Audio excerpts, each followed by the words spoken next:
भाद्रपद माह में गणेश चतुर्थी से अनंत चतुर्दशी तक भगवान गणेश जी की पूजा भक्तों द्वारा की जाती है। अनंत चतुर्दशी के दिन श्री हरि की उपासना की जाती है। साथ ही इस दिन गणपति विसर्जन किया जाएगा। गणपति विसर्जन से पहले भगवान गणेश जी की पूजा की जाती है। इस बार अनंत चतुर्दशी 17 सितंबर को मनाया जाएगा। सनातन धर्म में अनंत चतुर्दशी का व्रत बहुत ही खास माना जाता है। अनंत चतुर्दशी को अनंत चौदस के नाम से भी जाना जाता है। इस दिन भगवान विष्णु की उपासना की जाती है, लेकिन इसी दिन गणेश जी का विसर्जन भी होता है। हिंदू पंचांग के अनुसार भाद्रपद माह के शुक्ल पक्ष की चतुर्थी तिथि को गणेश चतुर्थी का त्योहार मनाया जाता है। इस बार अनंत चतुर्दशी 17 सितंबर मंगलवार को मनाई जाएगी। अनंत चतुर्दशी की पूजा के पश्चात इस दिन अनंत सूत्र बांधा जाता है। ये खास सूत्र कपास या रेशम का बना होता है और इस सूत्र से 14 गांठें बांधी जाती हैं। इस दिन भगवान गणेश से जुड़ी झांकियां भी निकाली जाती हैं। अनंत चतुर्दशी की तिथि इस प्रकार है। इस बार अनंत चतुर्दशी की तिथि का आरंभ 16 सितंबर को दोपहर 3:10 पर शुरू होगा और इस तिथि का समापन 17 सितंबर को सुबह 11:54 पर होगा। उदया तिथि के अनुसार अनंत चतुर्दशी इस बार 17 सितंबर मंगलवार को ही मनाई जाएगी। अनंत चतुर्दशी 2024 पर गणपति विसर्जन का मुहूर्त इस प्रकार है। अनंत चतुर्दशी के दिन गणपति जी का विसर्जन किया जाता है। इस दिन गणेश जी के विसर्जन के लिए सबसे शुभ मुहूर्त दोपहर 3:20 से शाम 4:50 तक रहेगा। ये बहुत ही शुभ मुहूर्त है। आपको कुल 1 घंटा 30 मिनट का समय मिलेगा।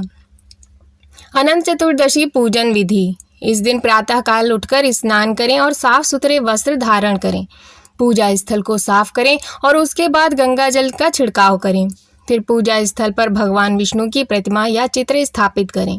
भगवान विष्णु को अक्षत, फूल, धूप, दीप, नैवेद्य, इत्र, चंदन आदि चीजें अर्पित करें। इस दिन भगवान विष्णु की आरती करें और उनके मंत्रों का जाप जरूर करें। अंत में भगवान विष्णु को अनंत सूत्र अर्पित करें। गणेश विसर्जन की पूजन विधि। गणेश विसर्जन से पहले गणेश जी की विधिवत पूजा करें। पूजा के समय उन्हें मोदक एवं फल का भोग लगाएं। इसके साथ ही गणेश जी की आरती उतारें। अब गणेश जी से विदा लेने के लिए प्रार्थना करें।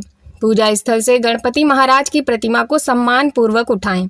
पटरे या गुलाबी वस्त्र बिछाएं। प्रतिमा को एक लकड़ी के पाटे पर धीरे से लकड़ी के पटरे को पहले गंगा जल से पवित्र करें।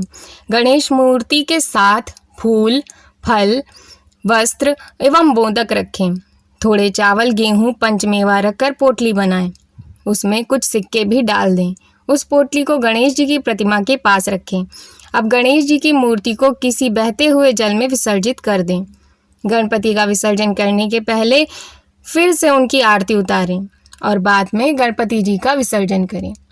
अनंत चतुर्दशी की कथा इस प्रकार है। महाभारत की कथा के अनुसार कौरवों ने छल से जुए में पांडवों को हरा दिया था। इसके बाद पांडवों को अपना राजपाट त्याग कर वनवास जाना पड़ा। इस दौरान पांडवों को बहुत कष्ट हुए। एक दिन भगवान श्री कृष्ण ने पांडवों से मिलने वन पधारे। भगवान श्री कृष्ण को देखकर युधिष्ठिर ने कहा कि हे मधुसूदन, हमें इस बात की पीड़ा से निकलने का और दोबारा राजपाट प्राप्त करने का कोई उपाय बताएं।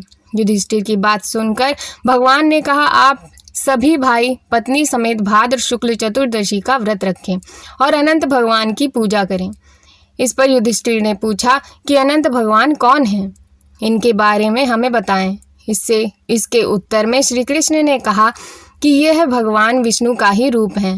चतुर्मास में भगवान विष्णु शेषनाग की सैया पर अनंत शयन में रहते हैं। अनंत भगवान ने ही वामन अवतार में 2 पग में ही तीनों लोकों को नाप लिया था। इनके ना तो आदि का पता है और ना अंत का, इसलिए ये अनंत कहलाते हैं। अतः इनके पूजन से आपके सभी कष्ट समाप्त हो जाएंगे।